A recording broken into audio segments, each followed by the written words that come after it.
The Joe Rogan Experience. And then there's the moon. And then the moon's weird too. The moon's really weird. The moon's super weird. The size of the moon directly corresponding, like when it's in orbit with the sun, completely blocks out the sun perfectly. It's 1/400th the size of the sun, and it's 400 times closer to the Earth than the sun.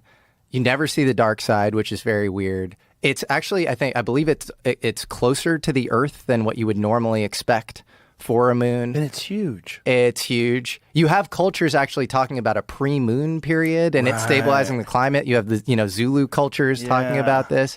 And then here's the weirdest stuff about the moon. Apollo 11, I believe, when the booster took off on the moon, they were like, "Oh, we think it might be hollow," and it's it seems like actually the outer layer of the moon is less dense, or sorry, is more dense than lower layers, which pattern matches only to an excavation site. That's obviously in Earth, the lower you go, it's more dense, right? And so Apollo 12, they intentionally crashed the booster of the lunar vehicle onto the moon. They put seismometers there, and they said that it rang like a bell. This is all fact. You could look all this stuff. It's super weird. It is really weird. I know you did an episode about that with Randall Carlson. Love Randall Carlson. Yeah, he's got some wild fucking theories too.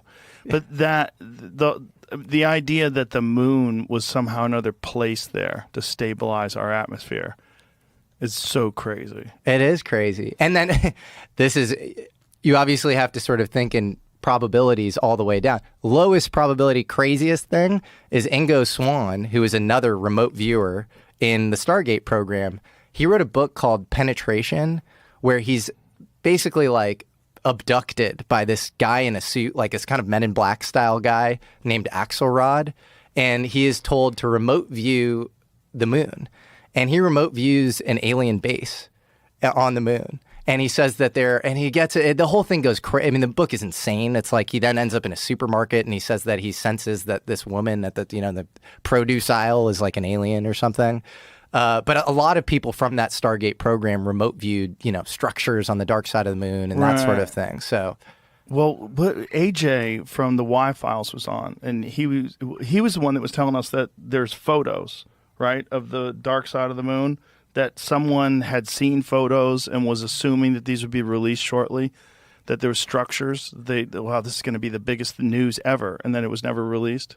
Are you talking about maybe Carl Wolf? Is that what it was? Who was taken to, this is all his claims, and he died in a freakish bike accident a little after saying this.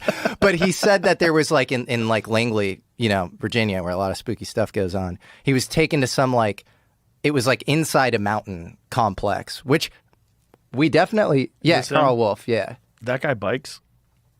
Yeah, apparently not enough. That guy could die any time. Oh, man. On a scooter. So, photographs of the 1966 lunar orbiter mission that revealed large base of the moon. Can we hear what he's saying? It's a 4-minute video. Just hear a little bit of it. Scan one section of the moon, then another and another, and then they would get a larger image. So this mosaic then would be put in that contact printer, and that was then a print that was issued to whomever, the press, the scientist, whatever, wherever that was intended to go. So he was showing me how all this worked, and we walked over to one side of the lab, and he said, "By the way, we've discovered a base on the back side of the moon." And I said, "Whose?" "What do you mean, whose?"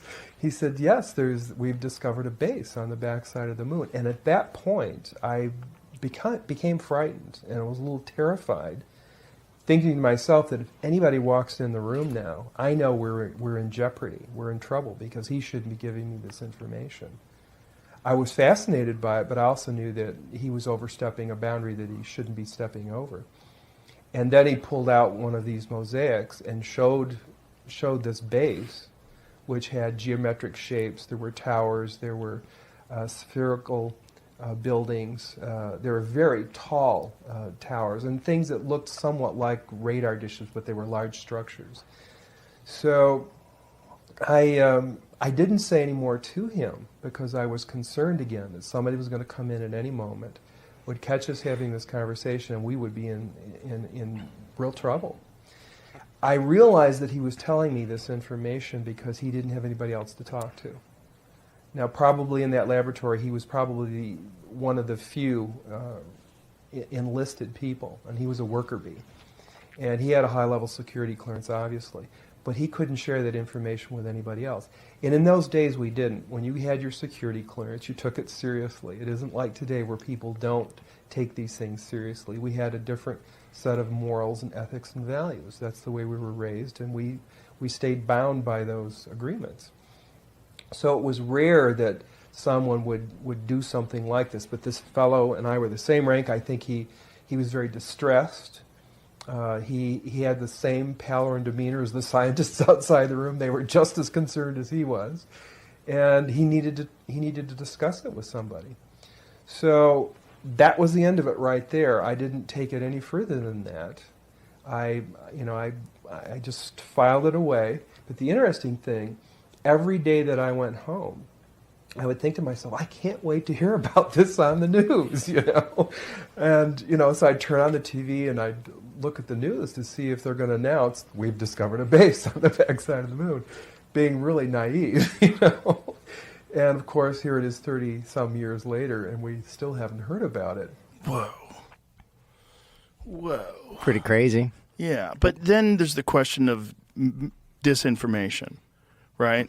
Like, you could conceivably give people a bunch of nonsense and tell them about it, knowing that some of it is going to leak, and it's going to and it won't be verified, and it's going to make this whole story seem even more ridiculous and make people less likely or reluctant to study it. Totally. And in his case, he says that he was in this, mountain base or whatever, where all of the world's nations were working together as part of some collegial UN style space program or whatever.